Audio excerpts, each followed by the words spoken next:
Hello, everyone, and welcome to V.A.C. Roundtable number 70.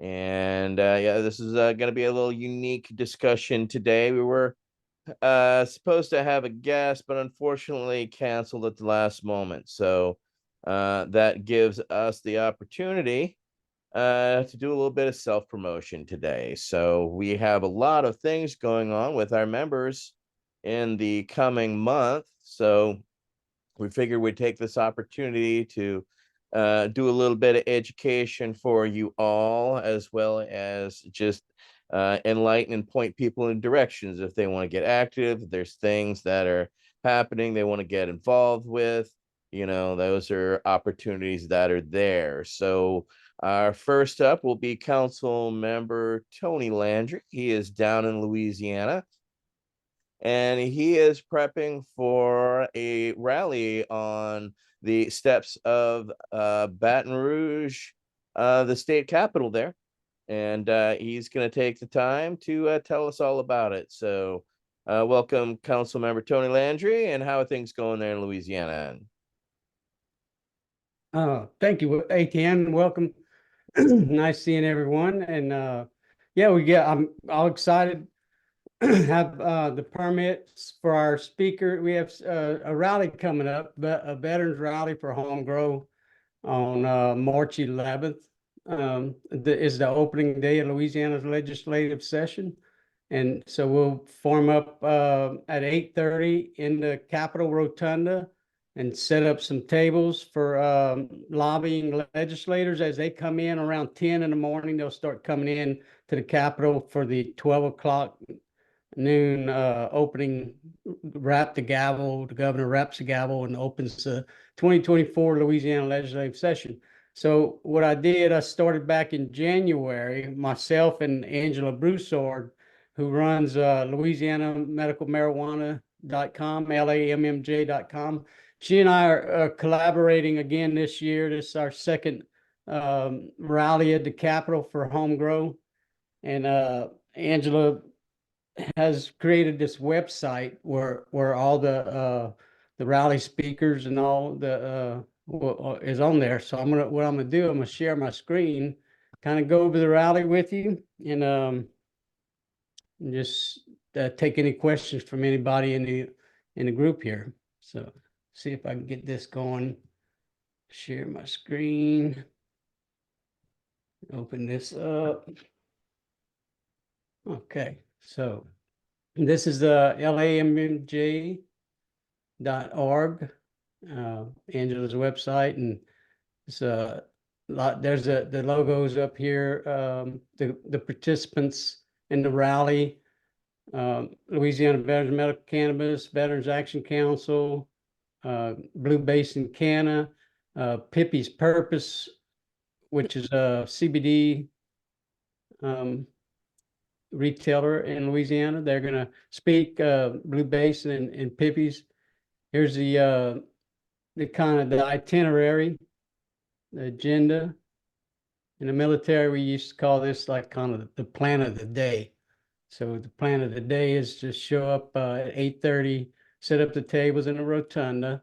Then we'll form up a flag detail out at the Veterans Memorial Park, which is it's about maybe like 100 yards, might not even be quite that much, outside of the Capitol doors. When you face in Louisiana State's Capitol, it's on the right side of the Capitol. And so we'll form up out there at Veterans Park, and we'll have lots of great speakers. And here's some of the speakers here.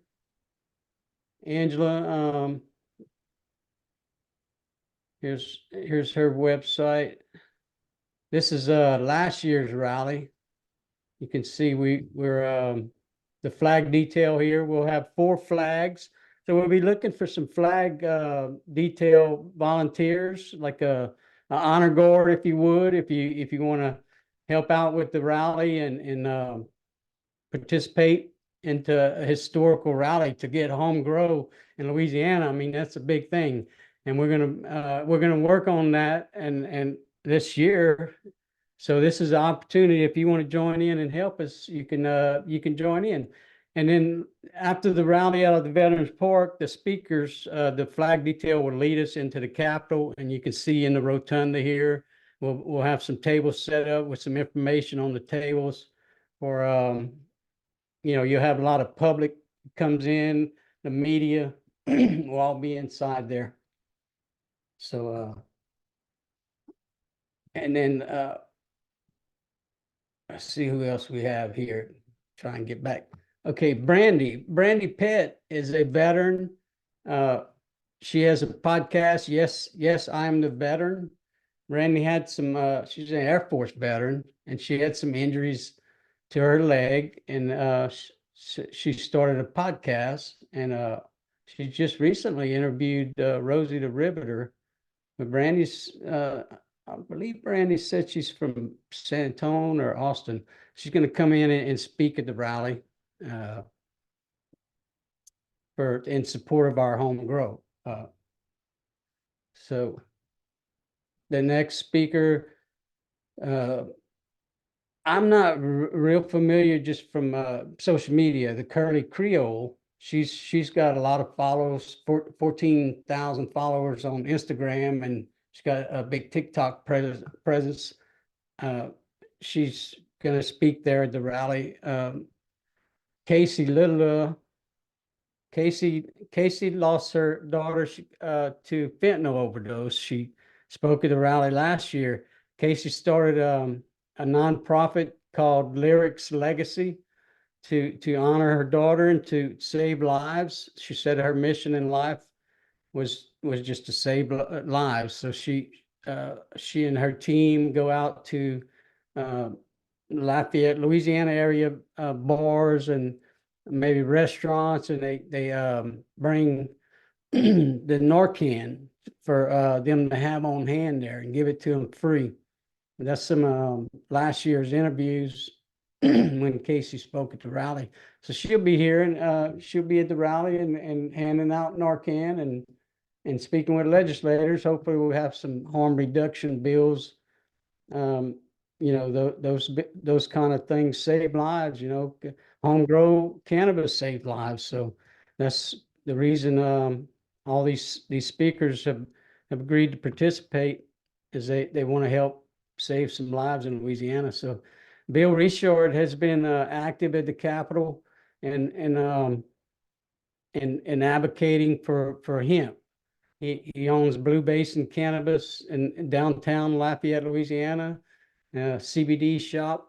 And as you know, all over the country, the legal cannabis industry and maybe the recreational too, but there's a big push to shut down the legal hemp industry. And in Louisiana right now, these hemp retailers are losing a lot of business because of new laws they're trying to pass, and it's driven by it's well known, driven by the medical marijuana industry. They don't want people to have other access besides what they have, with their cannabis. So Casey White is also he's in Vegas right now. I just talked to Casey, texted. He's at a convention in Vegas, but Casey's going to speak to the corporate and small business kind of seems to be, that's the odds at the cannabis industry, corporate cannabis and small business. And he's got the hemp company, Pippy's Purpose. And so he'll be speaking about the business end, because these guys are getting squeezed out of the Louisiana market. So that's about it. Let me see if I can get ready to share screen. Okay. That's about it. I'll have on the table, we'll have a binder with all the bills, the index, and all the bills that are the cannabis hemp related, harm reduction related bills.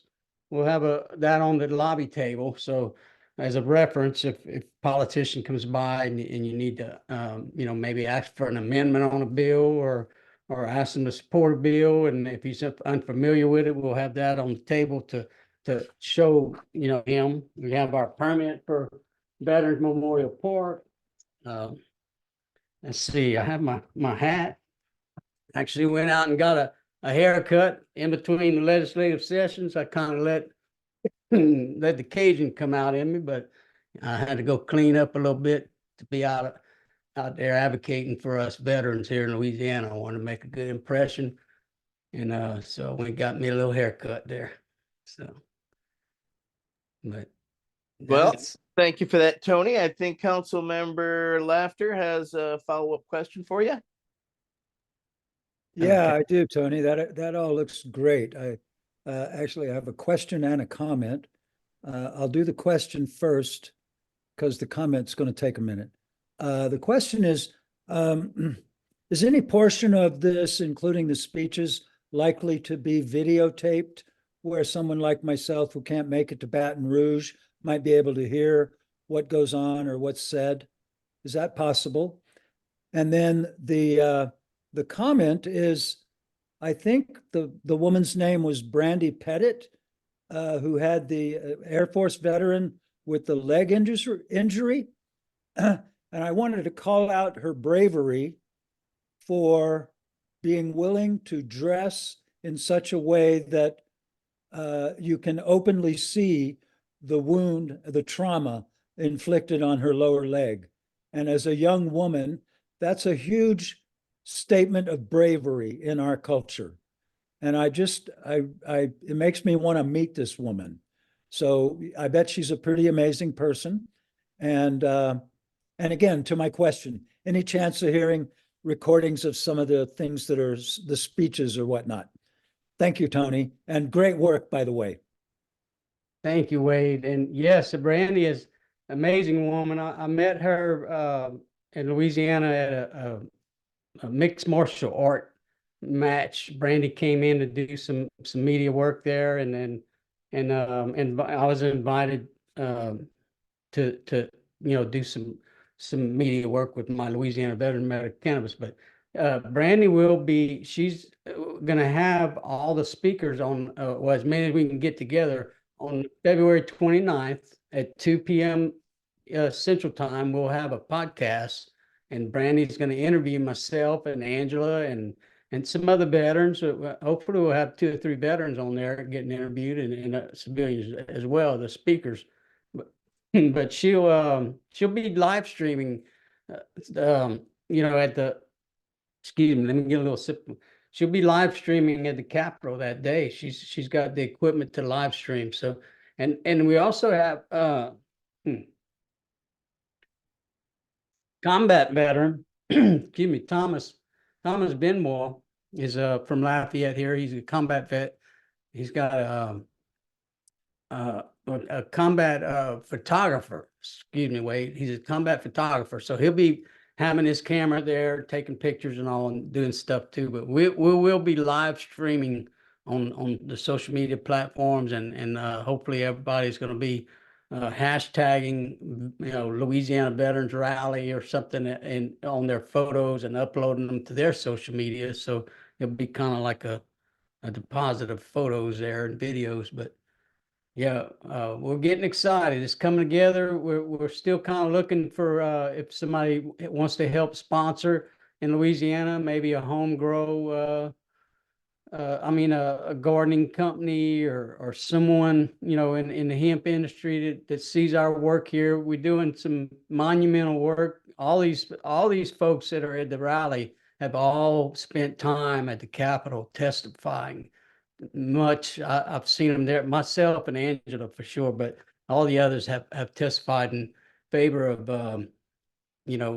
drug policy reform and stuff like that. So they're all some good movers and shakers. So I'm hoping we get all of their followers and things will show up at the rally, and we'll have a lot of numbers there that so the legislators will actually see that we have a lot of people on our side that we really need home grow in Louisiana. Because even opening up dispensaries and stuff, it's going to take a couple years to get that brick and mortar place open. But home grow is the quickest way to get medicine to our sick patients in Louisiana right now. It's also the quickest way to make the medicine affordable. That's correct. Yes, correct. Because we got a follow-up from Brian Buckley, and we got a couple more after that. Councilmember Buckley. Thank you, ATN. Long-time listener, first-time caller, so it's great to be here on the show. Tony, usually the first step is like the most difficult step. What words could you provide if you have some veterans who are interested in coming out but have never done anything like this and might be a little intimidated to really kind of take that first step to kind of come out to a rally and discuss this stuff? Thank you. Thank you. Thank you for that, Brian. And yeah, I would suggest to veterans who want to come to the rally is you know, if you're concerned about being seen by you know, the stigma in Louisiana is still so thick. You know, it's unfortunate. It really is unfortunate seeing all 38 states with a medical program and over 25 states, I think, with adult use and home grow in most of those places, or many of them. But in Louisiana here, although we're grateful for our program, we still have a lot of stigma that people still look at cannabis as a criminal act, you know, and so people are reluctant to come out to a rally, especially if they're young and you know, in the business community. They don't want to get some company see them out there at the rally and then not want to hire them, or their church might you know, not want them around, or family members, what have you. But yeah, other than that, if you do want to participate in the rally and you know, come out and meet the politicians, just, you know, go on YouTube and look at some of the I have a Louisiana Veterans for Medical Cannabis channel on YouTube. You can go there and watch some of the testimony of not just myself, but I go to the archives on these important cannabis related bills, and I'll chop up the video into kind of bite-sized little pieces, like 2-3 minute videos, so people can just get a little blip of what the important thing is on there to see. But that's how I learned. I watched some of the veterans around the country, just got on YouTube and started searching and watching testimony, and they, all that time, I gained confidence to be able to go in and speak with legislators, and you'd be surprised how many want to hear from you. They actually do want to hear from you, want to hear your side of you. So yeah, that's my suggestion. Just, you know, follow either if you follow that Louisiana Medical Marijuana, LAMMJ.org, we'll post all the updates on there, and Angela does a really good job with that website to plug in. If you want to plug in and get emails when we have action at the Capitol, you can do that. Louisiana, you can sign up for email notifications for these meetings that as the session starts. You can get notified on cannabis related bills and track them. And whenever they show up in committee, you just show up there, and every bill that goes through, by law, they have to let the public comment. So you usually get a 3-minute window that you can get in there and say your side. It's not much time, so you got to really get rid of the extra words and get you what you need to say very succinct and to the point. But you'd be surprised, just a little bit of effort from concerned citizens that want to get involved, how much it really makes a difference, you know, to legislators. They seem to listen when you go over there. If you don't go, then can't expect much to happen. Absolutely. That's the part about this participation democracy, is you have to participate in it. So next up is with a follow-up is Council Member Nate Landau. First of all, Tony, I want to really thank you for all your hard work. I know that doing this in Louisiana, it's hard everywhere, but Louisiana has extra complications, and I know you have a target on your back, so I really appreciate what you do. My fiance grandmother has MS, and she tried to go through the medical program and got ripped off. So my question for you is, you always see a headline, oh, Georgia now is legal, but then they haven't had a dispensary open in 3 years. So there's a big difference sometimes between what the headline and the law says and what actual patient's access is. So my question is, what is the actual, like, How easy is it? What's the quality of medicine for patients at the Okay, I picked up on what's how easy is it you broke up there. Can you please just repeat the last part of it?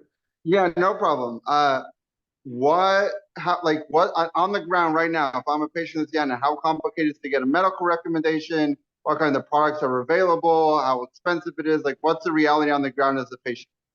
Okay, so the reality is it's very easy to get a medical recommendation in Louisiana for cannabis. Our legislation started out with some very serious conditions back in 2015. You had to really just a very small window of patients that fit into that program. And then we came back in 2017 or 2018, excuse me, myself and two other veterans went to the Capitol to push for a bill when it hit committee to add chronic pain and PTSD in Louisiana to the program. So that's initially when we got product in 2019. So the pharmacies started getting their licenses and coming online for that first year in 19.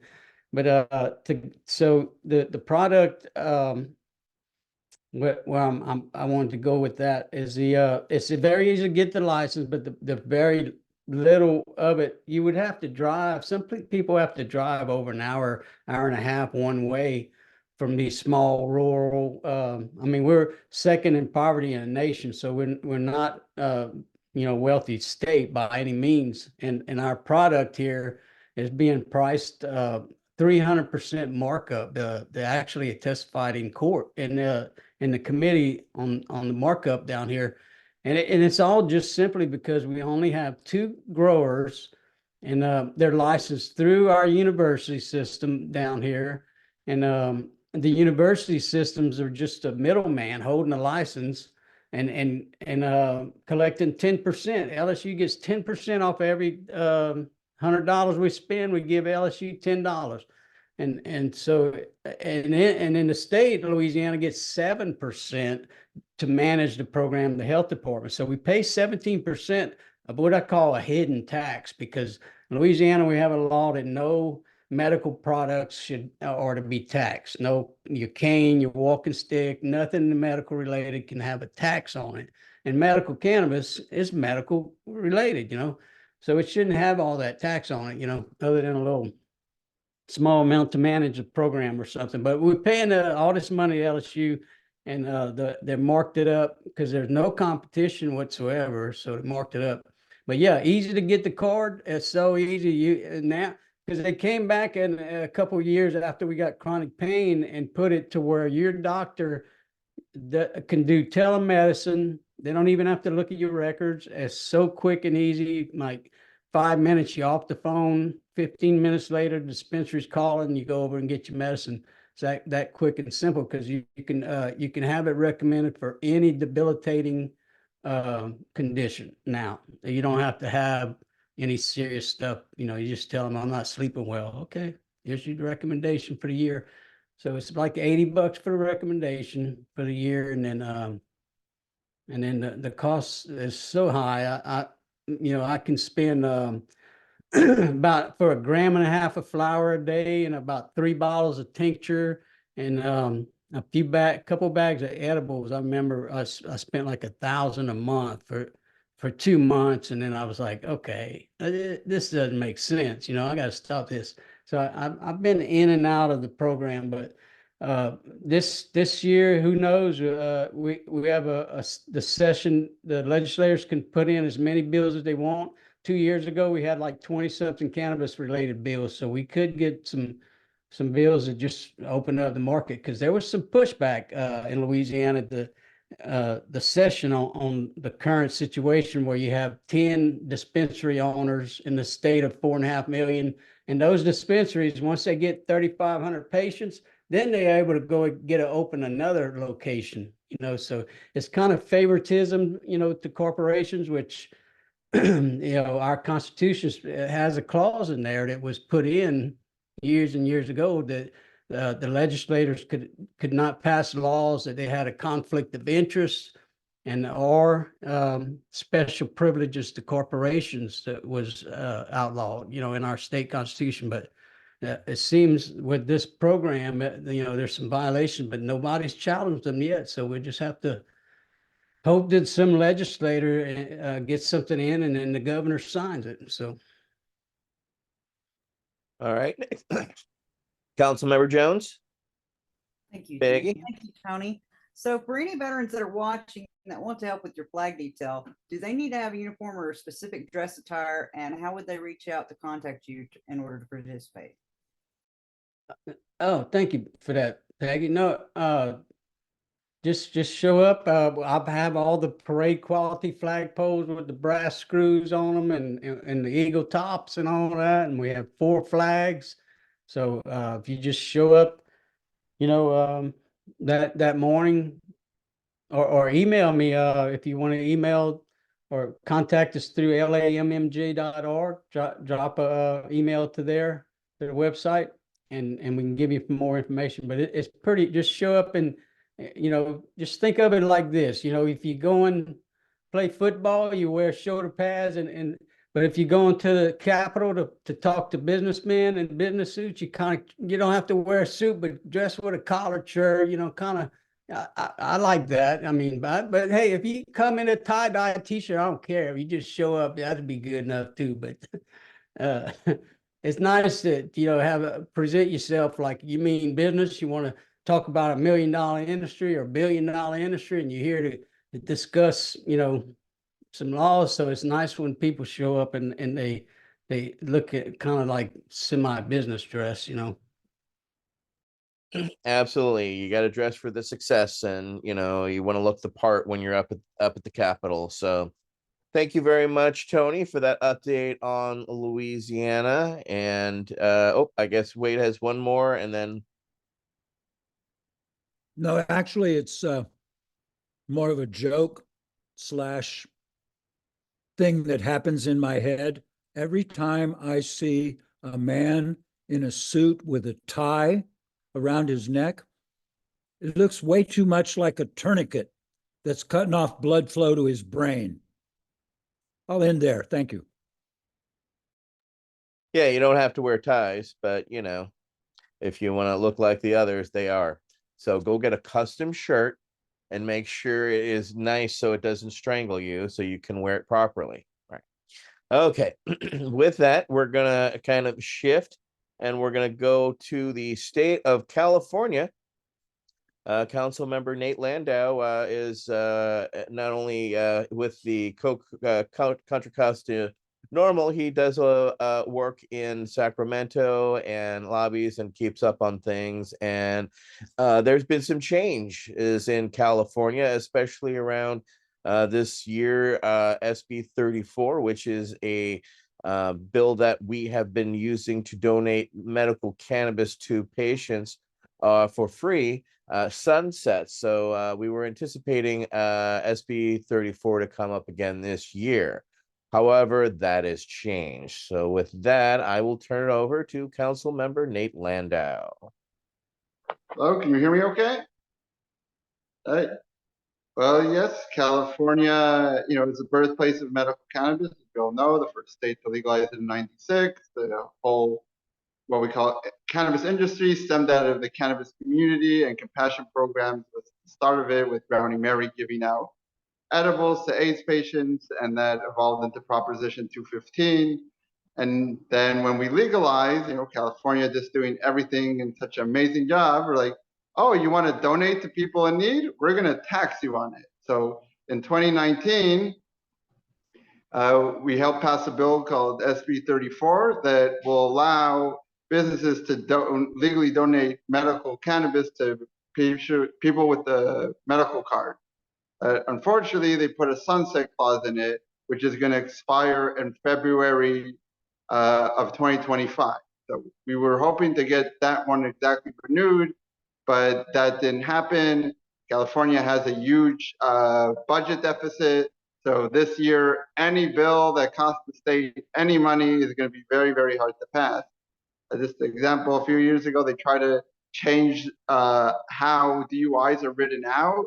So like for alcohol only, alcohol and drugs only.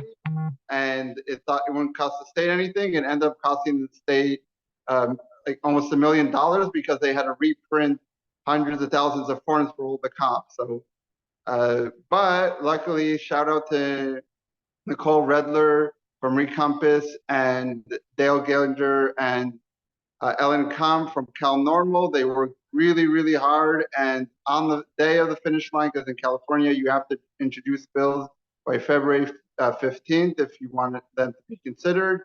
They were able to get a sponsor. I believe it's Assembly Member Cruz. Sorry, I'm going to have to get you back. But the bill is 2555. So it's going to be in the Assembly and then go to the Senate. Because of the budget deficit, we can't make any changes to it. So that means it's not going to be codified into law. It's going to get extended for 5 years again.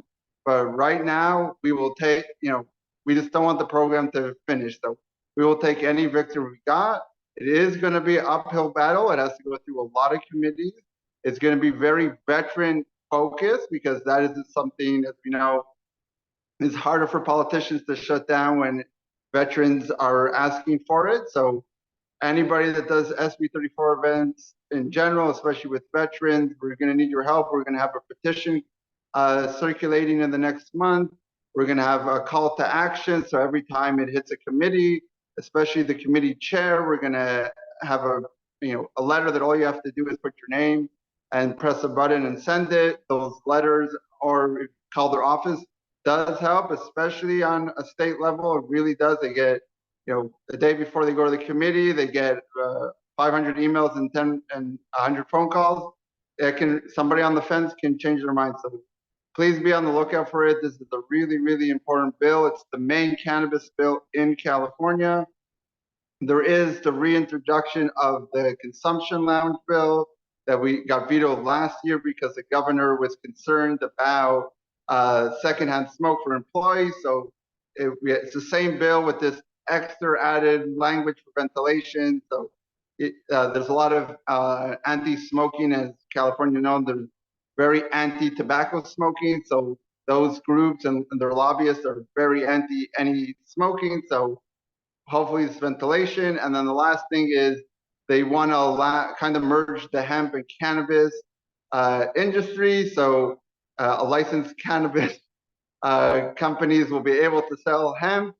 They're going to reclassify what hemp food is. Yes, I will get more details. They did introduce it 2 days ago, but it's looking like a solution looking for a problem. California loves doing that. So those are the main things. I'm sure there's going to be some teeny tiny technical bills, but that it is. So please, again, SB 34, it's now AB 2555 needs all our help. And yeah, if you have any questions, I'm here to answer. All right. Doesn't look like there's any questions on our end, but we'll keep up on things. And thank you very much for that update, specifically, Nate. Appreciate your update. Councilmember Buckley, do you have a follow-up? Yeah, thank you. Yeah, Nate, if you can find out who is co-sponsoring that or sponsoring the bill, sorry. If you can send that to me in an email, and I'll tie you in. Just a couple of groups I work with on the Cannabis Chamber of Commerce have taken an interest, and I just want to update them as well what's going on with SB 34. Will do. Yep. Now 25. Great job, my man. Yep. Now 2555, and absolutely great job, Nate. We appreciate it, and keep us in the loop. As a Californian here myself, I want to make sure. Since we're one of the pioneers in actual charitable giving and have been doing it for 25 years now, I would love to continue to be able to do so. Okay, next up, council member will be Wade Laughter. Wade has an actual event coming up tonight, so we'll let him share. So council member Laughter, you're recognized. Yeah, thank you, Jen. Mine seems kind of, well, whatever. Yeah, this evening I've been asked to join an ongoing radio show. We're fortunate enough here in Nevada City, Grass Valley area to have our own local publicly funded radio station, KVMR, broadcasts at 89.5 on the FM. But you can find, they have a nice online presence. And yeah, this evening I'm joining the folk that do the Good Herb Report on KVMR. And there's an archive of previous shows. And yeah, they did I don't know, about an hour plus interview with me a while back, and then cut it up into bite-sized pieces, if you will. And they're available in the archives of the Good Herb Report on KVMR. And I personally am excited about it because I feel like my health, it is what it is, but I still can talk. So I'm going to be doing more of it. And yeah, so this evening is my next opportunity to make that happen. And yeah, they have a nice online presence, so you can find it. Yeah, Good Herb Report. That's Kilo Victor Mike Ringo. On that note, I'll sign off. I'll be here for a little while longer. But yeah, I got a blast here in the next half hour or so, which might be before our meeting ends. So my apologize to all of the rest of you. And again, I am stunned. I really shouldn't be surprised, actually, that veterans get up to the kind of adventures that we're all describing tonight. So thank you. Appreciate y'all. Well, you know, they taught us to see the world and to do things. Not really surprising that we do things. I'm very thankful to be in a group of active people who are doing very awesome things around. So good luck tonight, Wade. We know you're going to knock it out of the park. So last year, I was very fortunate to be at the Louisiana Capitol and rally on the steps there with Tony. And I highly recommend if you have the availability to do so.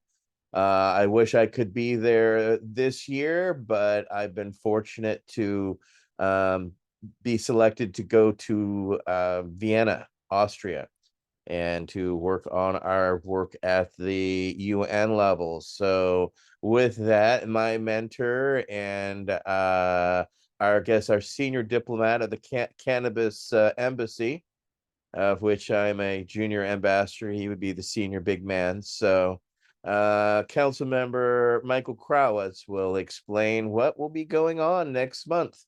Once again, with couple of about 3 or 4 of our council members will be there this year. So tell them all about it, Michael.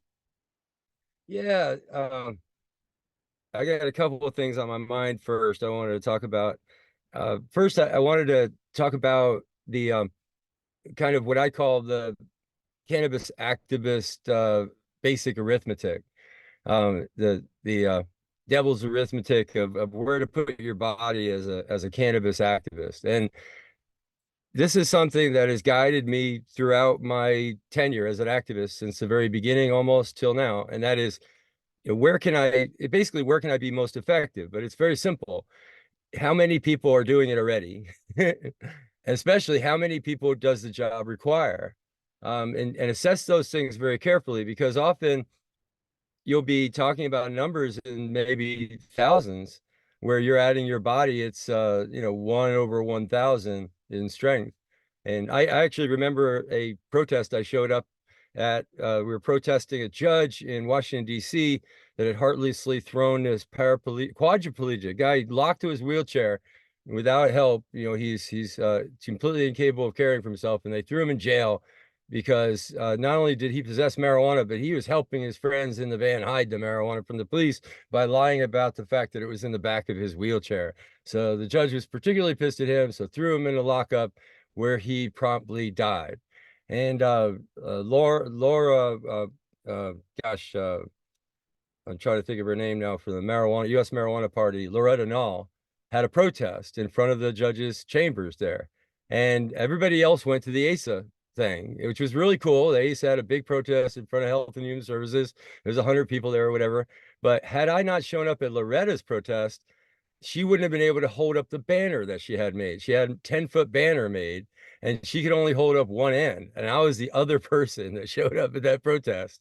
And we were able to have a protest with a banner in front of the courthouse instead of just Loretta standing there looking helpless in front of the courthouse. That's how much my body meant in that protest, where it would have been literally 1/100, in the other venue. And if you want to look at, the reason why our Veterans Action Council is, working at the United Nations, because no one else is there. From our cannabis movement, literally no one else is there. It's an unmanned, sort of outpost in the war on drugs that we've discovered. So we're going to man it until we get someone else that'll come and tap us in the back, hand us a couple of joints, and tell us we're relieved. Right? That's it. Simple. Not very, very difficult, complicated science. So anyway, the second thing I want to talk about is really, this isn't as esoteric as you may think. And I wanted to talk for a minute about why working at the United Nations is particularly important. This process, I mean, first of all, the work that we've already done is quite impressive, and actually was well refuted as undoable, as absolutely impossible. And that was to remove cannabis from the most dangerous drugs list in the United Nations scheduling, and that we did in 2020.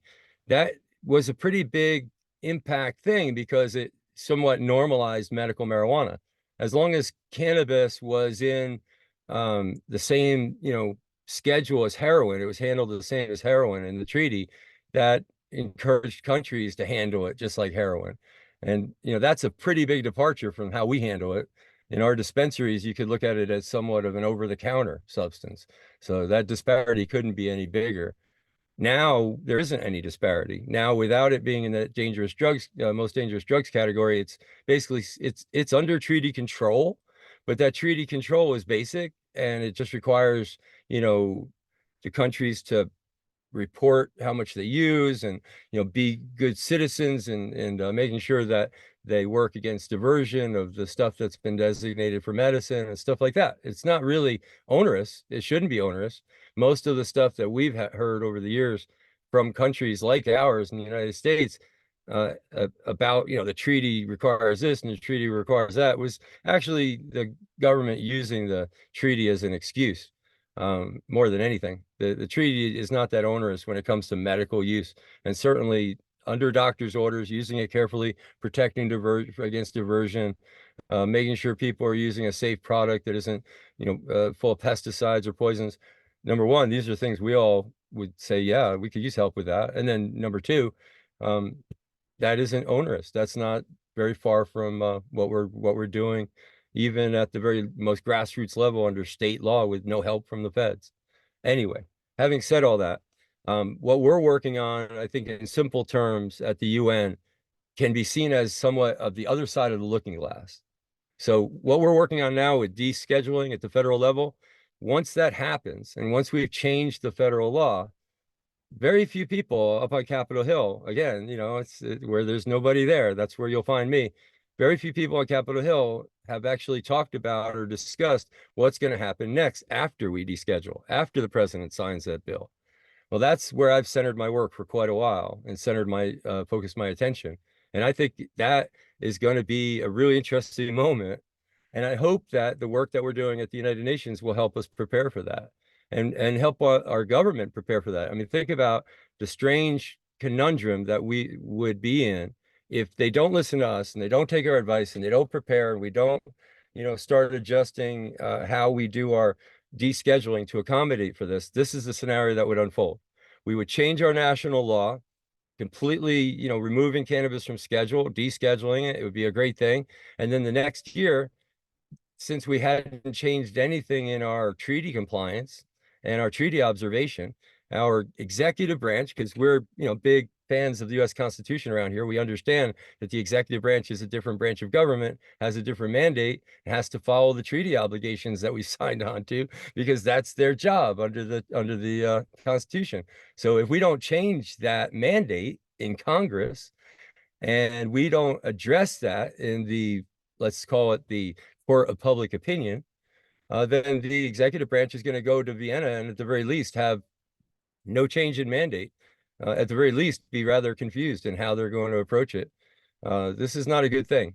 When we're talking about international trade, some of the partners that we're working with, like the growers in California, are facing a really, really hard time trying to get through this, transition through legalization, where some of the finest cannabis that's grown in the world up in the northern mountains of California is having trouble surviving and having trouble, thriving and even having trouble finding shelf space.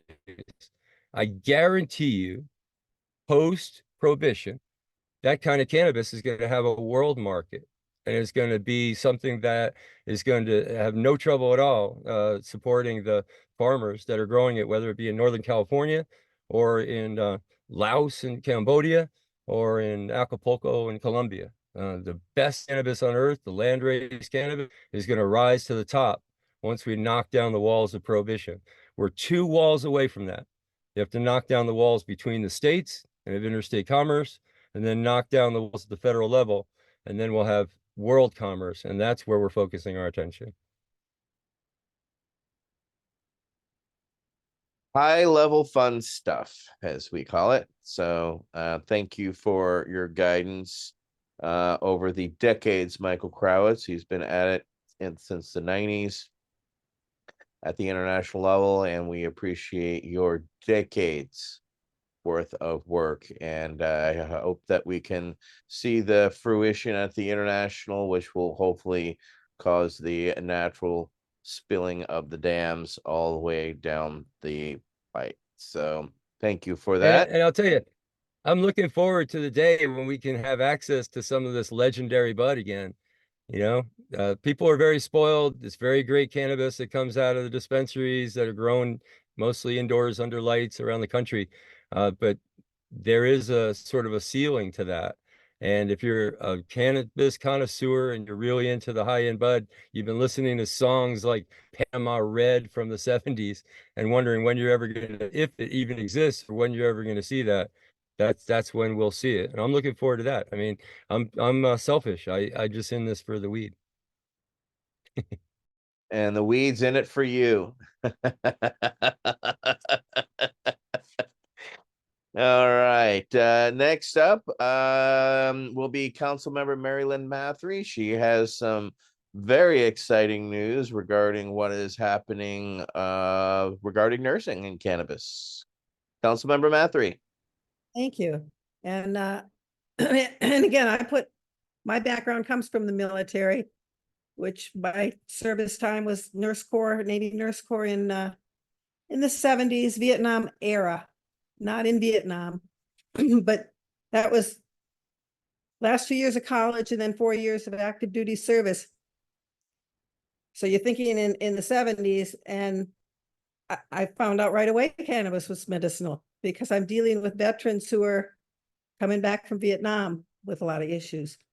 And subsequently got married to one, but it's a big issue. So Patients Out of Time, my husband and I started in 1995 to educate healthcare professionals and the public about the therapeutic use of cannabis.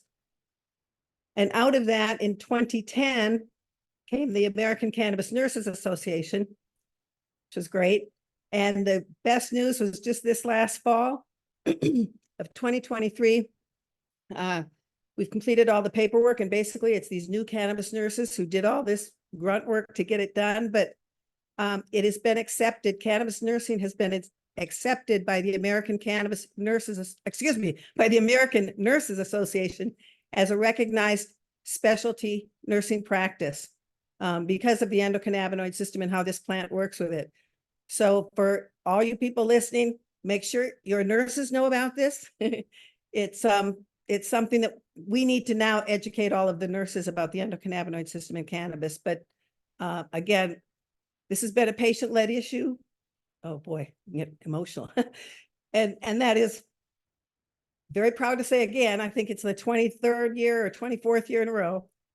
Nurses have been the most trusted. And I think a lot of it is we are patient-centered. So anyway, yay to other nurses. Thanks. Councilmember Laughter has a follow-up question for you, Mary Lynn.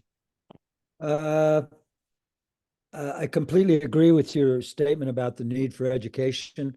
It's more of a comment, but you're welcome to correct me if I'm incorrect in my impression. But my impression is that the nurses that I've encountered over the last few years, and I've met a lot of them, let me just leave it at that. When I find myself in conversation with them about cannabis, typically nurses are much more open about that conversation than the doctors I have encountered. What is your experience about that? I know you're not still actively practicing, but how about your opinion on that? Thank you, Mary. Yeah, and thank you for that question.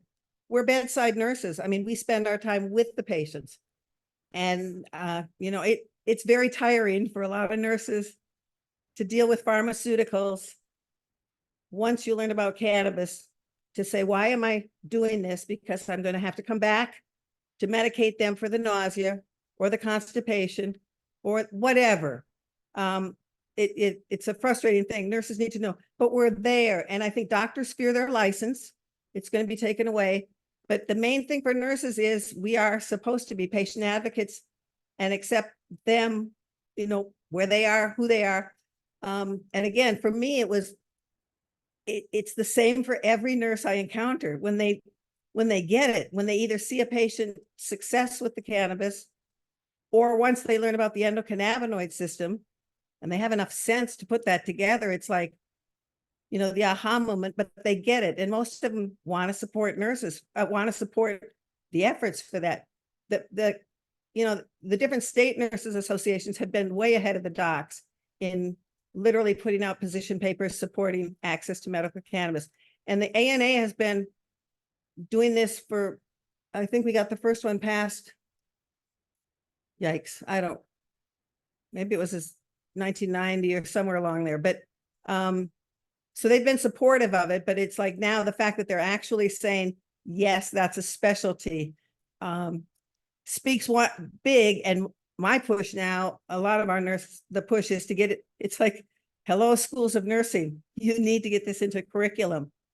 And for state nurses associations to literally push all practicing nurses get continuing education on this subject. Hopefully I'll be back at one of these sessions to let you know when one of the next big educational sessions is coming from the Academy of Cannabis Education. We'll be looking for that in the spring of 2025. All right, Councilmember Landry. Tony, you have a follow-up. Yeah, Mary Lynn, I was just wondering about if you envision maybe one day after the descheduling, if have a cannabis triage courts in hospitals where nurses would take it to a room and maybe administer some edibles or tinctures in a hospital setting. You envision something like that happening with the opiate crisis? They don't want to give you pain pills if you have a surgery now. You got to, I heard somebody say the other day, you need to call your doctor before your surgery and make them order your medicine beforehand, make sure it's going to be available because they don't want to give opiates anymore. So do you think maybe they would have something like that, a cannabis triage court in a hospital setting? That's a great idea. I envision every hospital at this point in time now needs a nurse cannabis consultant to help with any patient. But your idea of a triage thing in the ER, because yes, I mean, we have a huge problem with the fentanyl overdose. I mean, there's a whole bunch of other reasons to help with cannabis and to be able to help, but this is a life and death situation. And I mean, the idea that people fear cannabis when we've got people just dying left and right from fentanyl overdoses. We have that's my background in nursing. I was a med-surg nurse, but since 1985, I've been basically an addictions or substance abuse nurse. And again, the more I learned, cannabis is the exit drug as opposed to the gateway drug when it comes to drug problems. And we all understand that once we learn about the endocannabinoid system, and you're like, oh, okay, it's working with this system to keep me in balance. The other drugs, fentanyl, whatever, not only puts you out of balance, it easily kills you. and kills unsuspecting people who just happen to get, it's so potent. It doesn't take much. And I, yeah, we criminalize drug problems as opposed to deal with them. And they really belong in the health industry. Having nurses too much in the ER and helping the patient get to that, when they're too high, it's like, you don't need to medicate them with all this other crap. You can help somebody when they're just getting into that, think they're going to die because they took too much cannabis. Just having somebody there help them instead of, It would be a different type of med math there specifically for it. But currently, I've dated somebody years ago who was going through nursing school, and that's something that they heavily beat into them is the med math. And if you fail med math, you're not going to be a nurse because you can kill somebody with the wrong dosage. That's again, you're talking over, what is it?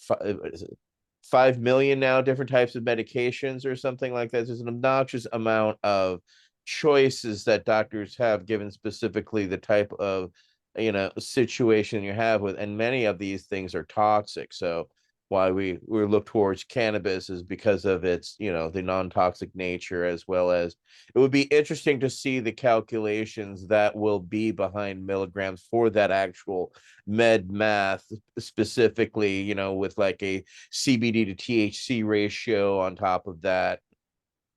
Just fascinating. Councilmember Crowitz has a follow-up. Let him go here. Oh, sorry, don't want to interrupt, Marilyn.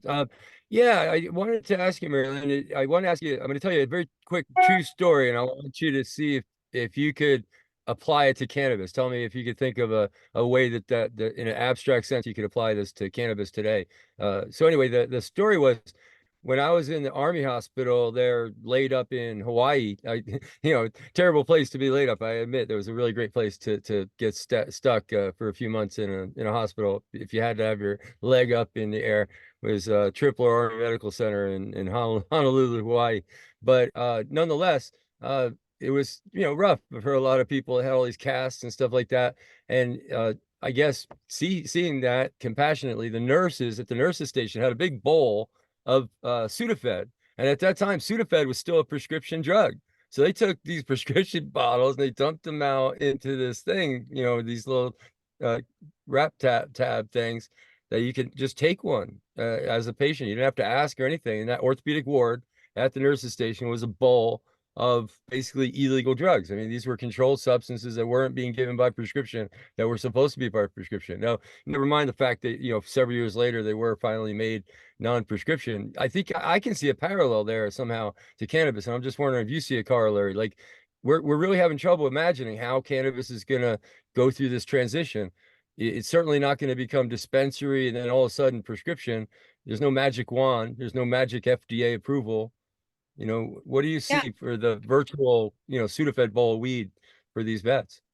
To me, I worry more about Sudafed by a long shot.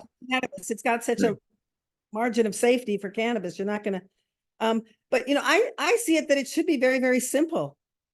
Home grow to start, just deschedule to start. So anyone can grow it. People don't grow their medicine for the most part. Most people don't grow their tomatoes. They'll go buy them from a store, and they'll get processed ones from a store, but you got to let it be grown. And in fact, when people again recognize the value of this plant, we should be having government incentives to get people to grow, whether it be cannabis or hemp. But so on that level, and then any products that are made, I look at them to an extent, if they're made similar as other herbs, that we want to make sure they're, using the good manufacturing processes, that they're just not willy-nilly. Is it labeled? Is it tested? And is it labeled correctly? The contaminants, those issues, that if you're buying a product that is somehow processed, the public just wants to know something. There's somebody hopefully assessing and making sure that you have what you have. And I have no problem with high penalties for any company selling crap that's not what they say.